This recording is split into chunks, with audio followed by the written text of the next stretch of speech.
Hello everyone and welcome to my General Hospital Today channel. I hope everyone is having a wonderful day. Before we begin, please hit the subscribe button and give this video a thumbs up. Brad's startling news, Sasha's ambush panic, and Drew's severe threat. According to General Hospital spoilers on Monday, March 3rd, Sasha Gilmore Corbin fears an ambush while Drew Quartermaine delivers a nasty threat. Let's talk about the surprises that will be happening in Port Charles since Brad Cooper will also receive some shocking news. Sonny Corinthos will first look to Lucy Coe for support. Thus he might look for real estate help because he needs a place to reside. Given how much time the two have been spending together, Sonny may also have an opportunity to ask Lucy for information about Jen Sidwell during this conversation. He'll give Curtis Ashford a severe warning over with Drew. Drew will make it plain that he will take something from Curtis if Drew takes anything from him. Curtis is planning to take down Drew, but with Selena Wu's assistance and the blackmail data she has on Portia Robinson, Drew may end up taking revenge. Brad, meantime, will be surprised while speaking with Lucas Jones. Are you suggesting that Us might reappear?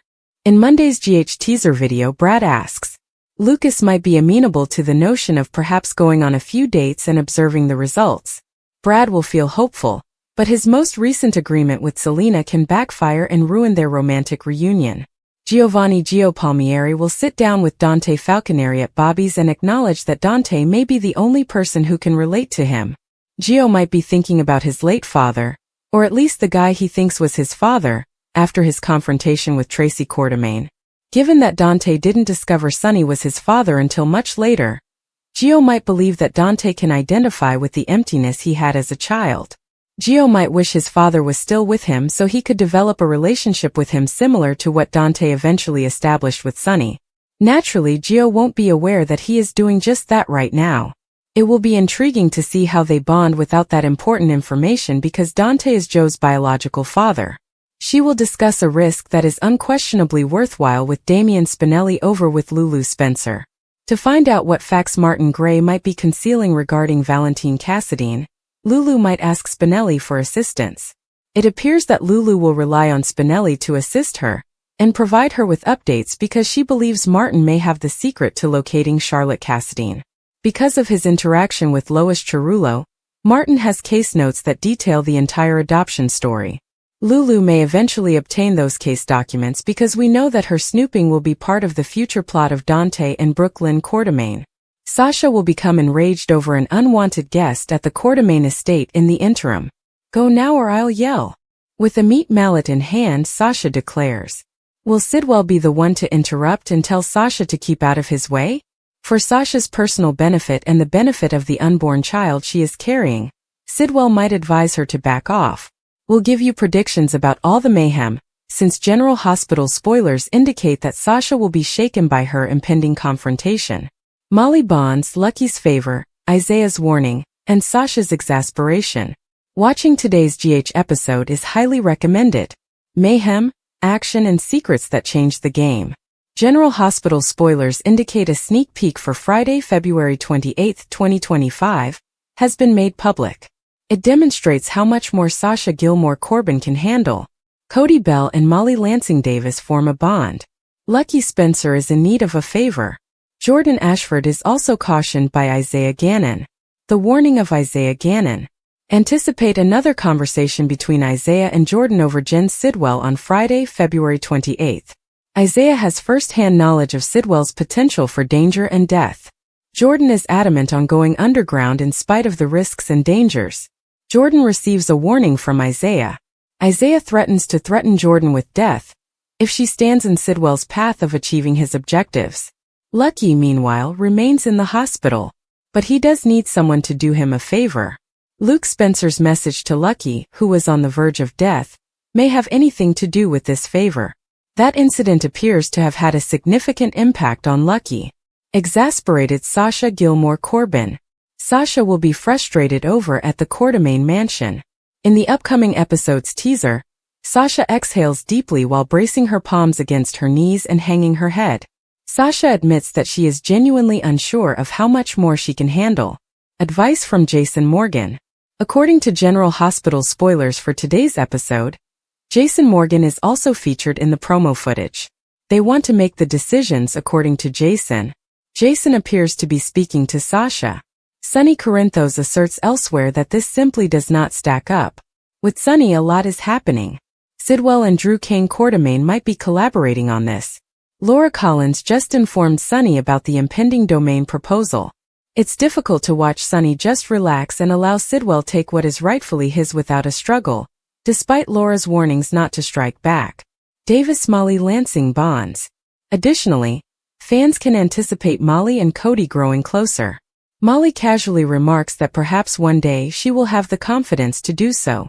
Ava Jerome is also cautioned by Rick Lansing not to try her luck. Even though Ava has recently been fortunate enough to receive partial custody of her daughter, this could be the quiet before the storm, so keep an eye out. This week on General Hospital could be best described as frustrating. The description is appropriate given that Drew is a repulsive person and Jason was railroaded for killing Cyrus. With nearly everyone detesting Drew and Jen showing off his freedom in front of all the people he has wronged, the soap opera is obviously preparing for a confrontation. Is a fatal conflict approaching? That Brennan was responsible for Cyrus' murder, and that Jason was set up for it came as no surprise. Although it would be simple to assume that Jack did this in order to remove Jason from Carly's life, that doesn't appear to be the case. By threatening to make Cyrus disappear, Jason elevated himself to the position of top suspect, giving the PCPD another suspect besides Joss. Furthermore, Jack promised Joss that the case would be dismissed because it is so weak. Although Jack's actions were reprehensible, they paled in comparison to Jason's cunning brother. Drew was named Douchebag of the Year for lying to the PCPD about Jason being away from him when Cyrus vanished. We believe Drew will continue to hold that title, even though the third month of 2025 has just begun. The idea that Jason traveled there to try to patch things up for Sam and their children is astounding. Since he is an elected official, Drew's willingness to sign a signed statement claiming that Jason was not at his house could be problematic if it turns out to be false. How long before he begs Willow to lie for him and puts her in the hot seat?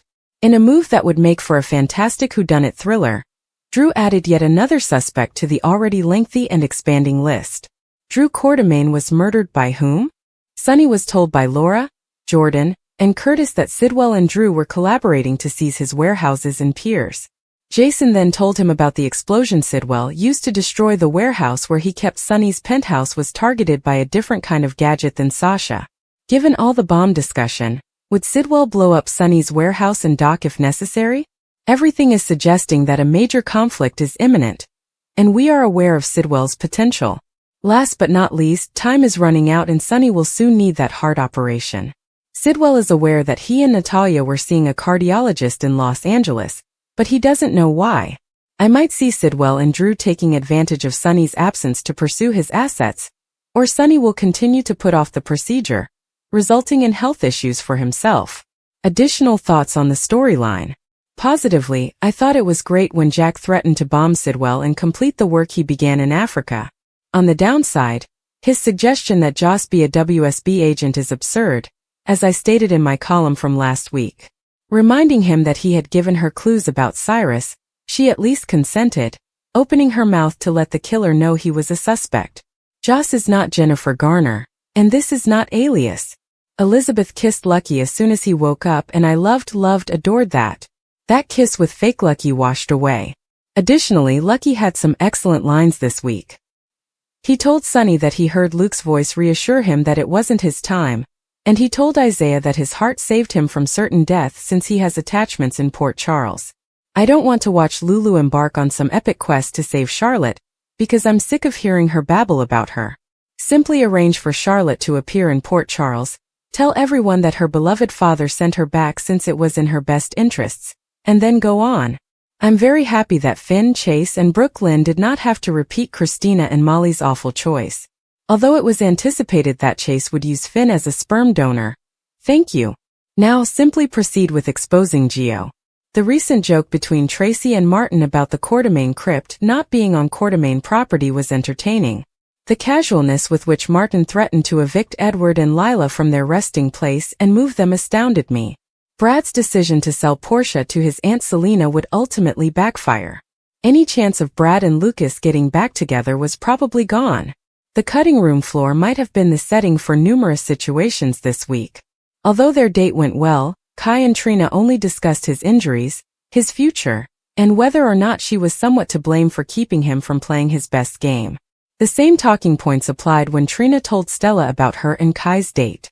Even though I would really like to see Isaiah and Jordan together, they have been talking about Sidwell recently.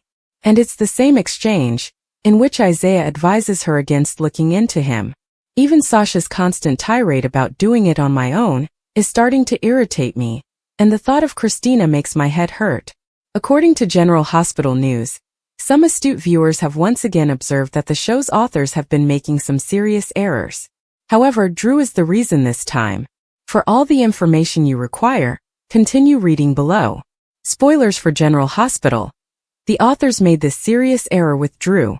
Since members of Congress are actually elected every 4 years rather than every 2, some fans have pointed out that they made a grave error with Drew. But in their conversation, Drew and Nina discussed how he would not have to go to the polls for another 4 years. After their inauguration, they have never had to return to Washington, D.C., as if that weren't enough. It has also been observed that first-year members spend their time micromanaging a single city and have an amazing level of authority. What gives then? Of course, there was a lot to say about the issue on the internet. I don't understand why they chose to have him run for the U.S. Congress over the New York State Senate or Assembly. Some detractors even wrote in their comments. It would have been more sensible for him to remain in PC and fly to Albany for voting and meetings. Additionally, as a junior congressman, he would have had the authority he claims to have on a local level. The inaccuracies surrounding Drew's status as a congressman are so infuriating, because they aren't being fudged to make for meaningful drama, observed another critic. I had to look at the Esplanade proposal when they stated Drew could utilize eminent domain. Drew could have been a city council member or in the state assembly if they wanted him to be a politician and still be around Port Charles or actively involved in its governance, was another statement. What will happen with Drew in General Hospital? Spoilers. State legislatures meet less frequently, and the majority of state-level politicians continue to run their businesses and full-time jobs, using their state office as a side gig. Drew's fierce threat. The sun had barely risen over the sleepy town of Blackwood, casting long shadows across the cobblestone streets. Drew Carter stood in the dimly lit alley behind the old tavern, his breath visible in the crisp morning air. His fists were clenched, his jaw tight, and his eyes burned with a fury that could only come from betrayal. He had been waiting for this moment for weeks, and now it was finally here. Drew was not a man to be trifled with. Standing at 6 feet tall with a muscular build honed from years of hard labor, he was a force to be reckoned with. But it wasn't just his physical presence that made people wary. It was the intensity in his eyes, the kind of intensity that hinted at a man who had nothing left to lose. You think you can cross me and walk away? Drew growled, his voice low and menacing. He took a step forward, his boots crunching against the gravel. You made a big mistake, Marcus. Marcus, a wiry man with a nervous twitch in his eye, backed up against the brick wall, his hands raised in a feeble attempt to placate Drew. I didn't mean to, Drew. It was an accident, I swear. An accident? Drew's voice rose, echoing off the walls of the alley. You sold me out to the cops. You think I don't know it was you? Marcus's face paled and he stammered. I had no choice. They had me cornered. If I didn't give them something, they would have locked me up for good. Drew's lips curled into a sneer. You should have thought about that before you opened your mouth. He closed the distance between them in 2 strides, grabbing Marcus by the collar and slamming him against the wall. Now you're going to pay for it. Marcus's eyes widened in terror as Drew's free hand reached for the knife strapped to his belt. Drew, please. I'll do anything. Just don't. Before Marcus could finish his plea, Drew leaned in close, his voice a venomous whisper. You're going to deliver a message for me. You're going to tell everyone what happens when they mess with Drew Carter. And if you even think about running, I'll find you. And next time I won't be so merciful. With that, Drew released Marcus, who slumped to the ground trembling. Drew straightened his jacket and walked away, leaving Marcus to contemplate the gravity of his mistake. Drew's threat hung heavy in the air, a stark reminder of the consequences of betrayal. Sasha's ambush panic. Meanwhile, on the other side of town, Sasha Morales was pacing back and forth in her small apartment, her mind racing. She had always been the cautious one, the planner, the one who thought 3 steps ahead. But now, for the first time in her life, she felt completely out of control. It had started with a phone call late last night. The voice on the other end had been distorted, but the message was clear. "We know what you did. And if you don't cooperate, everyone will know too." Sasha had tried to convince herself it was a prank, a cruel joke meant to rattle her. But deep down she knew better. She had secrets. Secrets she had buried long ago. Secrets that could ruin her if they ever came to light. And now someone was threatening to expose her. She had spent the entire night trying to figure out who could be behind the call. Was it someone from her past? A rival from work? Or was it something more sinister, something she hadn't even considered? Her thoughts were interrupted by a knock at the door. Sasha froze, her heart pounding in her chest. She wasn't expecting anyone, and the timing couldn't have been worse. She crept to the door and peered through the peephole, but the hallway was empty. "Who's there?" she called out, her voice trembling. There was no response. Sasha's mind raced. Should she open the door? What if it was a trap? But what if it was someone who could help her? She hesitated for a moment before unlocking the door and pulling it open. The hallway was deserted, but on the floor in front of her door was a plain white envelope. Sasha picked it up with shaking hands and quickly closed the door, locking it behind her. She tore open the envelope and pulled out a single sheet of paper. The message was short and to the point. "Midnight. The old warehouse. Come alone." Sasha's breath caught in her throat. The old warehouse on the outskirts of town had been abandoned for years. It was the perfect place for an ambush.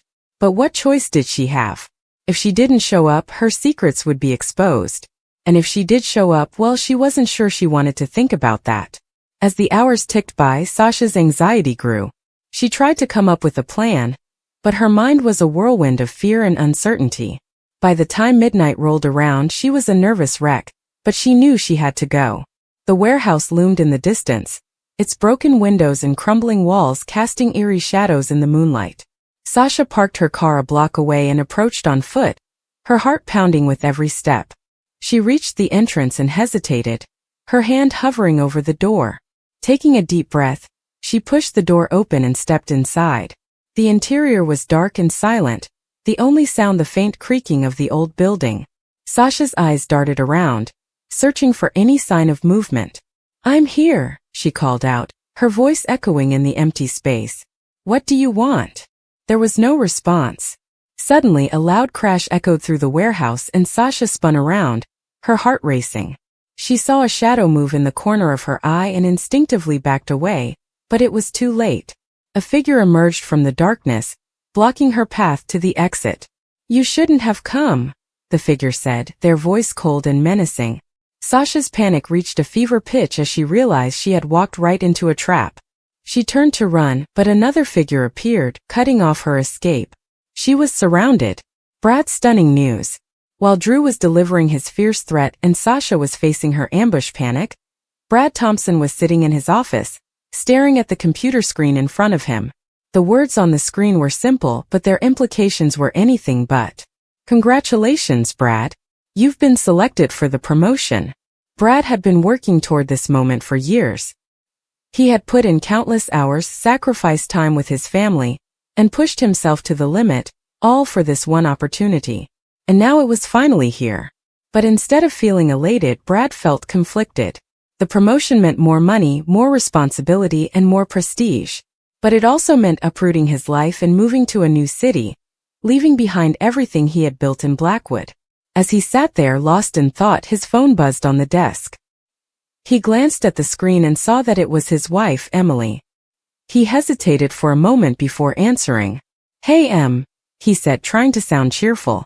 "Brad, we need to talk," Emily said, her voice serious. Brad's heart sank. He had been so focused on his career that he had neglected his family, and he knew it. "What's wrong?" he asked, dreading the answer. "It's about the promotion," Emily said. "I know how much it means to you, but I don't think I can do it. I don't want to leave Blackwood. This is our home, Brad. Our life is here." Brad closed his eyes, the weight of her words pressing down on him. He had been so focused on his own ambitions that he hadn't stopped to consider how Emily felt. And now he was faced with an impossible choice. His career or his family. "I understand," he said quietly. "Let's talk about it when I get home. Okay?" Sasha's exasperation. A catalyst for change. Sasha stood at the edge of the bustling marketplace, her arms crossed tightly over her chest, her foot tapping impatiently against the cobblestones. The sun hung high in the sky, casting long shadows over the vendors and their wares, but Sasha's mind was far from the lively scene before her. Her thoughts were consumed by one thing, Molly Bonds. Molly, with her endless optimism and uncanny ability to find trouble wherever she went, had once again managed to drag Sasha into a situation she wanted no part of. "Why do I even bother?" Sasha muttered under her breath, her voice tinged with exasperation.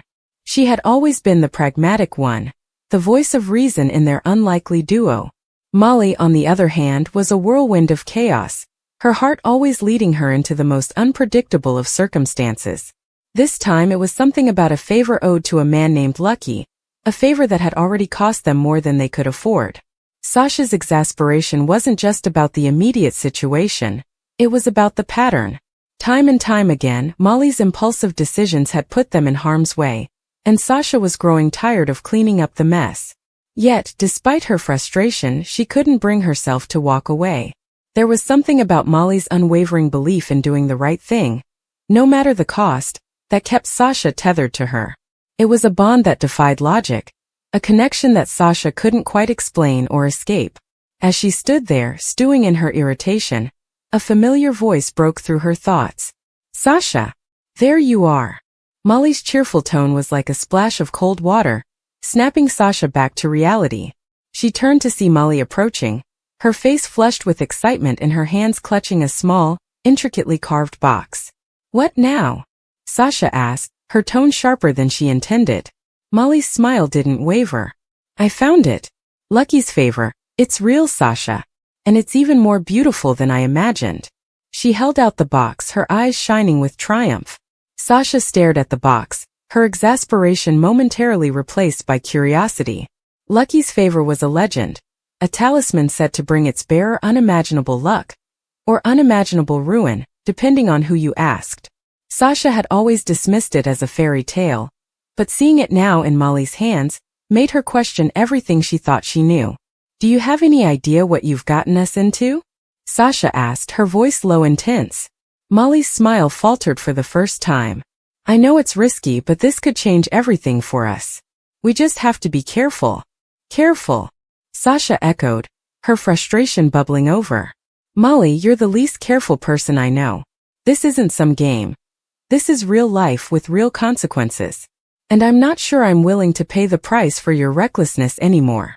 The words hung in the air between them, heavy and unspoken. Molly looked down at the box, her expression unreadable. For a moment, Sasha thought she might finally understand the gravity of the situation. But then Molly looked up, her eyes filled with determination. "I know it's a lot to ask," she said softly, "but I need you with me on this. Please, Sasha." Sasha sighed, running a hand through her hair. She wanted to say no, to walk away and never look back. But deep down she knew she couldn't. Molly was her anchor, her compass, even when it felt like she was leading them both astray. "Fine," Sasha said finally, her voice resigned. "But if this goes sideways, I'm blaming you." Molly's smile returned, brighter than ever. "Deal." Lucky's favor. A double-edged sword. The box containing Lucky's favor was small, but its presence loomed large over Sasha and Molly as they made their way through the winding streets of the city. The talisman inside was said to be a gift from the gods, a symbol of fortune and prosperity. But Sasha couldn't shake the feeling that it was more curse than blessing. As they walked, Molly recounted the story of how she had come across the box.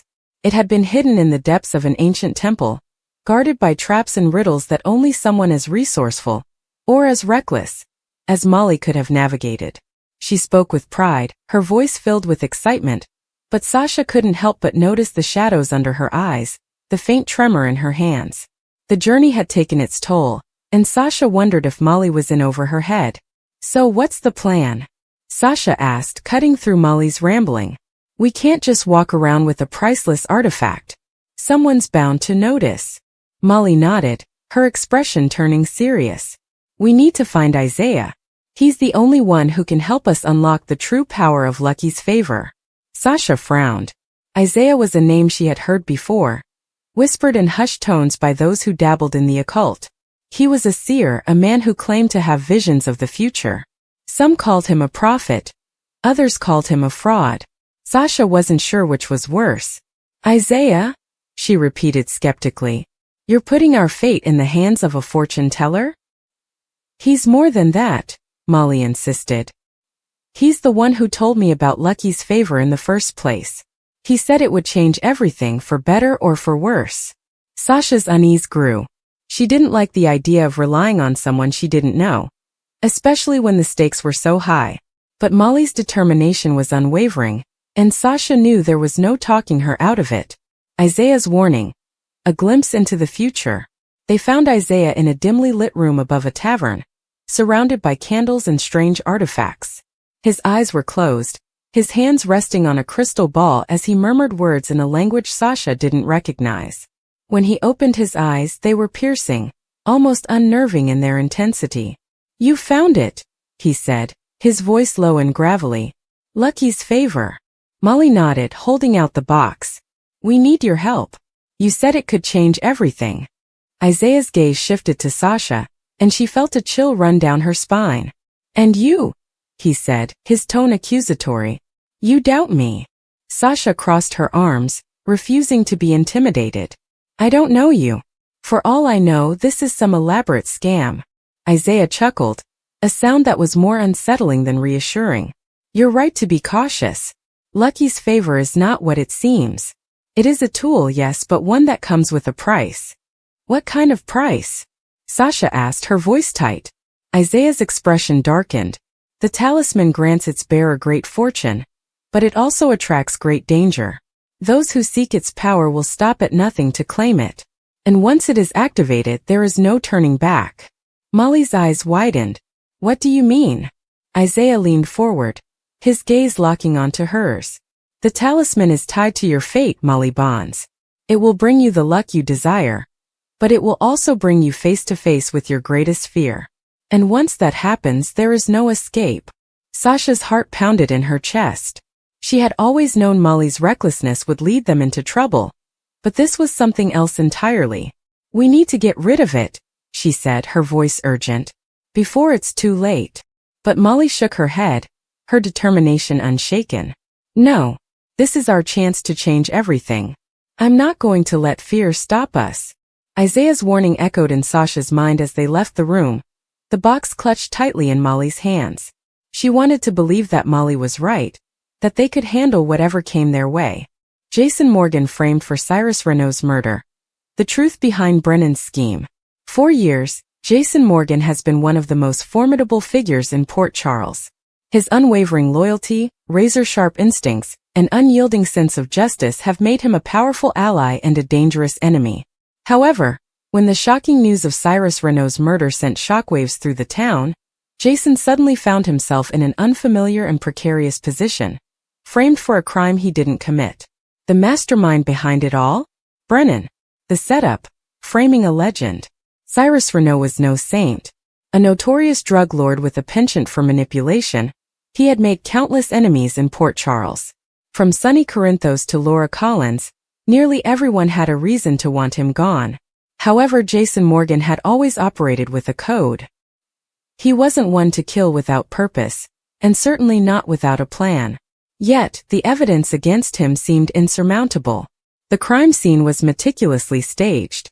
Surveillance footage, fabricated witness statements, and even falsified forensic evidence all pointed to Jason. The media wasted no time in portraying him as a ruthless hitman who had finally gone too far. Law enforcement, eager to close the case, immediately moved to arrest him. Who is Brennan and why did he do it? Brennan is no stranger to the criminal underworld. A high-ranking operative with ties to powerful organizations, he thrives on deception and power plays. His motives for framing Jason were layered. First, eliminating Jason meant removing one of the most significant obstacles to his own rise in the criminal hierarchy. Jason's loyalty to Sonny Corinthos made him an invaluable asset to the Corinthos organization. If Jason were imprisoned, the foundation of Sonny's empire would weaken, leaving Brennan an opportunity to fill the power vacuum. Second, Brennan had a personal vendetta against Jason. Years ago, Jason thwarted one of Brennan's most lucrative deals, costing him millions. The humiliation of being outmaneuvered by Jason never faded, and framing him for murder was the ultimate act of revenge. Finally, Cyrus Renault's murder itself played into Brennan's grander scheme. While many assumed Brennan wanted to take over the Renault drug operations, his real goal was even more sinister. By orchestrating the takedown of two of the biggest names in the underworld, Jason and Cyrus, Brennan could re-establish the balance of power entirely in his favor. The investigation. Who believes Jason? Despite the overwhelming evidence, there were still those who doubted Jason's guilt. Carly Spencer, his longtime best friend, refused to believe he was responsible. Even Sonny Corinthos, who had grown distant from Jason in recent years, knew deep down that this wasn't Jason's style. Detective Dante Falconeri, though bound by his duty to uphold the law, couldn't shake the feeling that something was off about the case. The evidence was almost too perfect, too convenient. Sam McCall, Jason's ex and mother of his child, launched her own investigation, determined to clear his name. With Spinelli's hacking skills and Anna Devane's intelligence expertise, they began piecing together a different narrative, one that led straight to Brennan. Cracks in the frame-up. As the investigation deepened, inconsistencies in the case began to emerge. Witness statements, when scrutinized, fell apart. Surveillance footage was found to have been doctored. A supposed murder weapon with Jason's fingerprints was revealed to have been planted. Spinelli's tech genius allowed him to trace digital footprints leading back to Brennan's network. An encrypted message uncovered between Brennan and a corrupt official revealed discussions about securing Jason's fate. This was the smoking gun they needed. Jason's escape and the final confrontation.